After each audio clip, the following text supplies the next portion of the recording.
husband is a big man and is 6'4". I'm 5'8". We breed big kids. And we wanted them to be in sports and when they were growing up, and so we made them do all kinds of mess they didn't want to do. And we put our boy, when he was little bitty, we put him in T-ball. He hated it. I don't know if any of y'all have had a baby play T-ball, but for those of you who don't know, T-ball season, it's about 110 degrees outside. It's little children that are 4 look like they've got a diaper on under their baseball pants or a pull-up. The games last about 3 hours. Nobody ever hits the ball, throws the ball, catches the ball, makes contact with the ball. My baby laid in a fetal position in the outfield the entire season. He never touched a ball. Every once in a while, he'd pop his little head up and say, "Water."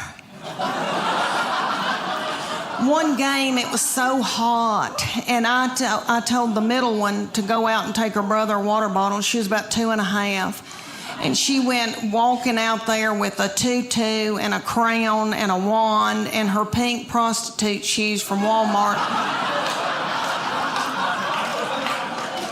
She walked about halfway, stopped, got a glazed look over her eyes, pulled her little panties to the side, and pooped in the T-ball field. She really did. So I had to run out there and get a stick and flick it into the woods because I didn't want another child to step in it or think it was a milk dud. He would not play sports for several years because of that trauma. And then ended up playing football and cross country and a bunch of stuff, and still he likes to mountain bike and hike and do scary things, but he likes to come, out west to do it. And he's a fly fisherman. Can y'all tell I'm in love with him? Okay. All right, about the sports. I played sports. I wanted them to play sports too. I know y'all are thinking, you sissy thing, you did not. But I played basketball.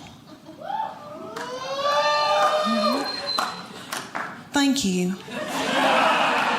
I need that. It was the early 80s when I played, and I had really big hair. I used to hot roll my hair to play ball. We all did. Okay. So, and I am from such a little bitty farming community, and it's 500 people in Middle Tennessee, and we didn't know what waterproof mascara was. So by the end of my games, I looked like, say if Tammy Wynette and Alice Cooper had a child together.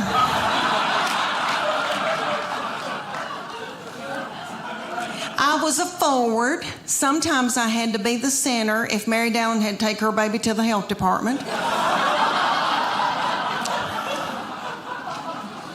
My husband is very smart, does very well. We are sucking the life out of him. He is a nice-looking man, but he has a receding hairline, and he hates it. I think it's handsome, but he hates it.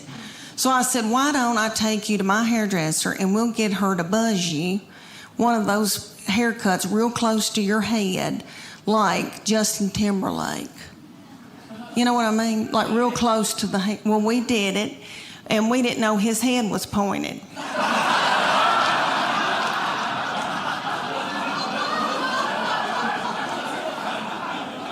And he said, I look like somebody, and I can't quite think of who it is. And I said, is it Bull on Night Court?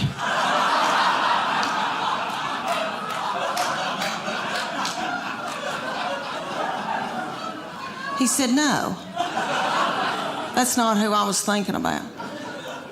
And about 3 days later, he said, I know who it is. It's that lazy starfish Patrick on SpongeBob. also wanted to not wear my glasses. And I love my glasses, and I think I look cute in my glasses. But when I'm on stage like this, they look very filthy through them, and I can't see people.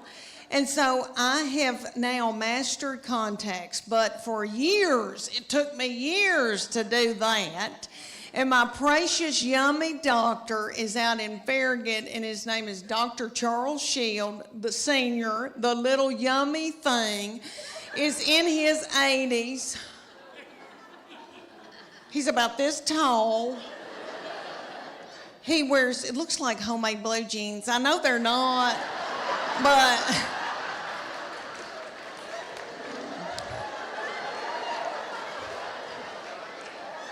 And he wears them up under his little armpits.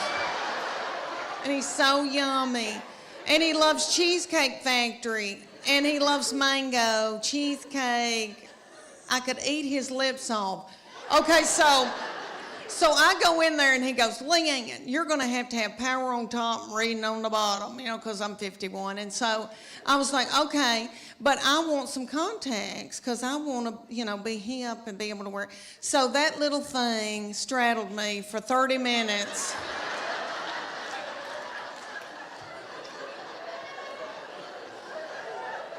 We wallered each other and wallered each other.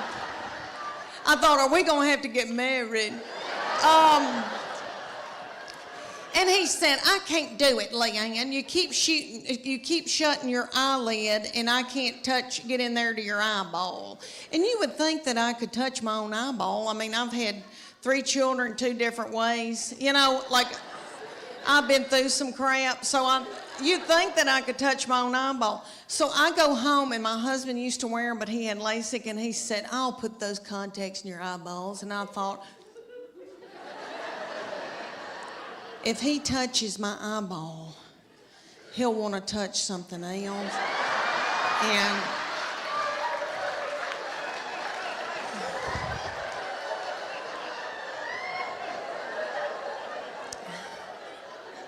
I am so tired. And so my middle one, who's at the University of Tennessee, okay, she wears them. And so she has been helping me get them in now for the past couple of years and has to take them out for me, and we have to meet halfway. And she'll say, I've got a paper due. And I'll say, I'm so sorry, but I'm paying for everything. So, could you meet me at a gas station? She literally has met me in the bathroom, in a public bathroom, and leaned me over the toilet and had to get them out. Okay, we went to Florida. And I wanted to be able to wear contacts. I didn't want to be on the beach and wear my readers and then, my glasses and look like a jeweler and then, my sunglasses. So I put contacts in. We were in this outdoor thing, shopping thing where I was buying her something. I was actually buying her something. And I said, something doesn't feel right. This is hurting so bad. And she went, oh, Mom, you've got 2 in your right eye.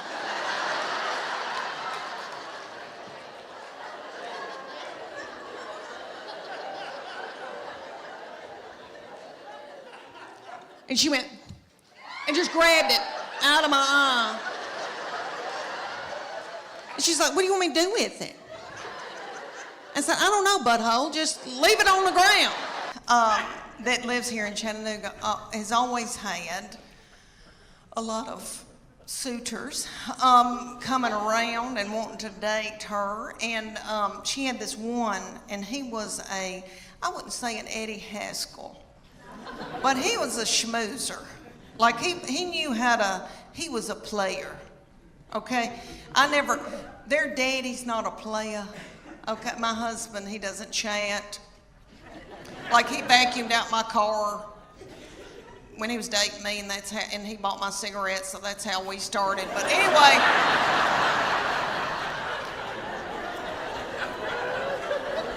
It was the 80s. But anyway, the young people call it playa, you know, some fast-talking boy. She had this fast-talking boy coming around, and he would say to me things like, Miss Morgan, you look beautiful today. And I was like,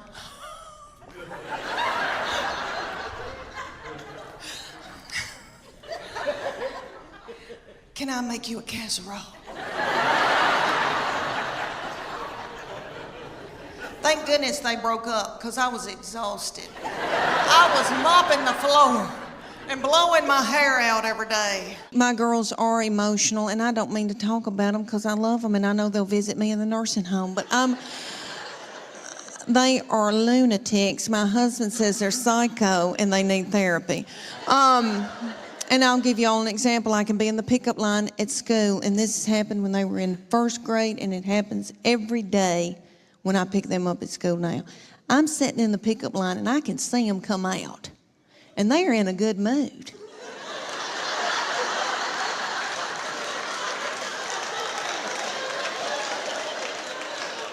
And they're goosing each other and giggling and doing and talking and having a good time. They're waving to the teachers and the principal. See you tomorrow. Okay. Then they come over to my vehicle. Get in. Shut the door. My 11-year-old take her backpack and sling it and hit me in the back of the head with it. Every day she says something like this. I'm starving to death. You don't have a piece of cheese in this car?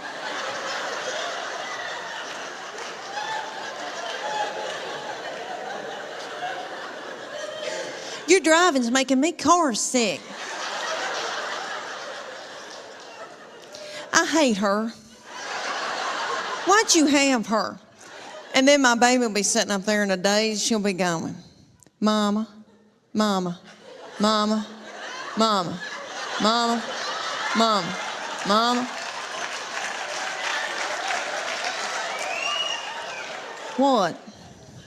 Mama, Mama, Mama. What? I'm listening. She asked me some of the craziest things. One day she said to me, did Jesus ever have head lice?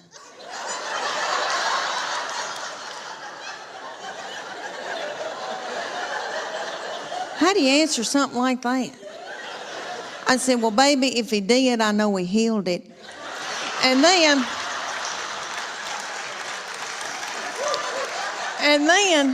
my girls be whipping each other in the back seat and telling each other how bad they hate each other and they wished each other were dead. And then my sweet boy will come out. He'll get in and he'll say, you know, they're building a new Home Depot up on 281. And I know that I eat emotionally, but I never wanted to ride around in a minivan on dope or alcohol with little children in the car. I didn't want to drink whiskey. So my kids would get to fighting and my husband would say something hateful like, what have you done all day?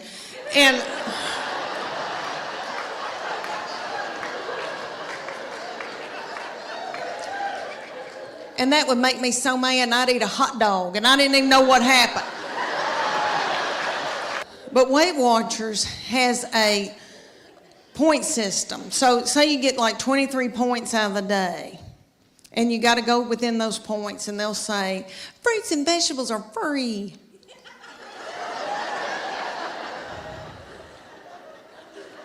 You don't want fruits and vegetables. When you first start, you're so hungry that you could eat the wallpaper off the wall. A chicken breast is 3 points. A Snicker bar is 12 points. That's what you want. I've been known to be in the closet turning a lamp on and off, eating a sleeve of Chips Ahoy cookies.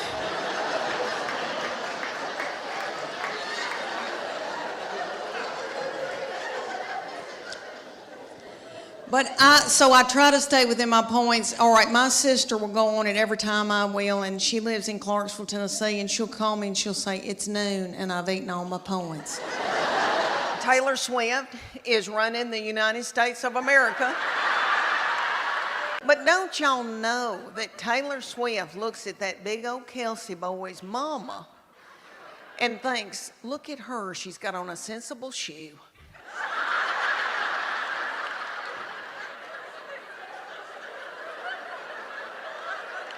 She's got on a sensible shoe and a nice jean, a high waist with some stretch.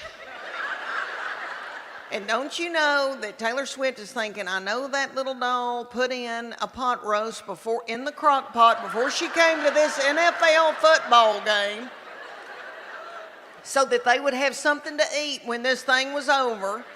And you know that his mama browned that roast in a skillet with flour.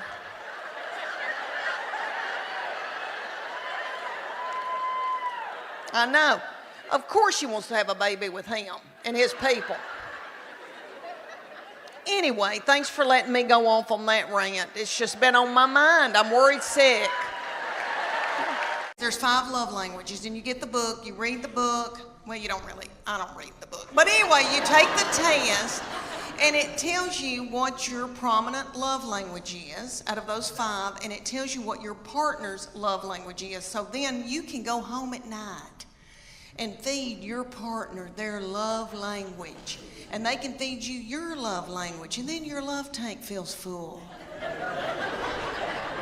And if you don't do it, then your partner's liable to go to work and they're at the water fountain and some whore comes in. But anyway, I feel fat, and it's my hormones. I have no testosterone. I went to the doctor. I had no testosterone, no progesterone. I have way too much estrogen, which evidently makes you bitter and angry and hateful. That's what my family says. I think they're bitter and hateful and angry. But it has messed up my weight and all that. Well, that, and I've been eating white flour. But I have been on every diet in the world. I've done everything. I've done Whole30. I've done South Beach. I have done Weight Watchers. All right, I praise God that Weight Watchers doesn't have a limit on how many times you can join. Because I have joined Weight Watchers 9 times and lost 7 pounds in all. Come to find out, you have to follow a program. I know that, but I go because the meetings are funny, and it's like going to a comedy club. It really is. It's like AA, but it's for people who eat their emotions, and that's who I am. I eat my emotions. Like my husband would come home, and the kids would be fighting, and he'd say something like, "What have you done all day?" And I'd eat a hot dog, and I don't even know where it came from. Well, I had to keep from drinking whiskey. I didn't want to get hooked on whiskey with little children. So I joined Weight Watchers so many times, and this last time, Oprah bought it. And they had Oprah on TV, and she was twirling pasta on a fork and running through tall grass. And I thought, well, if she can do it, I can do it. No, no, turns out, no, for the 9th time. But what the deal is they give you a point value on food. So fruits and vegetables are free.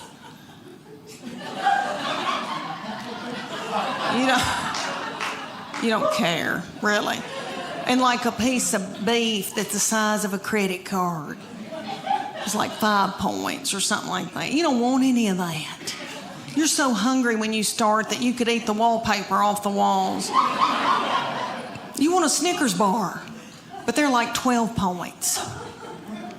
My sister goes on it every time I do, and she'll call me and she'll say, it's noon and I've eaten all my points. Oh, y'all, I've done every kind of exercise in the world. And when I was y'all's age, I was so gung-ho. And I wanted to go and do, and I wanted to be firm and tone. And then one day I just said, I don't care. But, and that's a good feeling too. But when I was y'all's age, I was big into CrossFit. Do y'all have CrossFit here? Ooh, I hope y'all don't end up in a boot. All right. It is bad mama jamma. And it came to Knoxville, and these young boys in their early 20s opened it up, and they were darling. And they both had little fannies that looked like baseballs. And I wanted my fanny to look like a baseball. So I got my good friend Becky. Becky and I joined CrossFit together.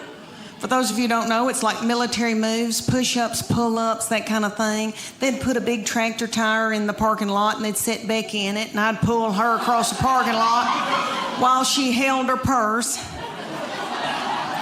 Well, these boys came to us one day, and they said, hey, we're going to have a contest, and whoever wins it gets 3 months of free training. And it's going to be for the women and for the men. It's going to last 10 weeks. We're going to take your before and after picture, and then the whole gym's going to vote on whose body has changed the most. And we were like, yes. So one day, we show up, didn't know it was picture day. I had on a horrible-looking sports bra that had lost all of its support, and I should have bizzed it the night before. It had a gray tint to it, and it really wasn't gray, it was white. And if I'd have known it was going to be picture day, I'd have gotten a spray tan. But anyway, they said, take your top off to me and Becky, and they go, just leave on your sports bra and your spandex, and we're going to take your picture. And I was like, whoa, wait a minute. And I didn't want those little boys to not ever want to marry and have children. So I said, Becky, me and you, we're going in the back. I said, I'm taking Becky's picture and she'll take mine. So we went in the back room, and Becky went. And I said, what are you doing, Becky? Don't you want to win this thing? I want to win it. So I took my spandex and shoved it under my stomach and went.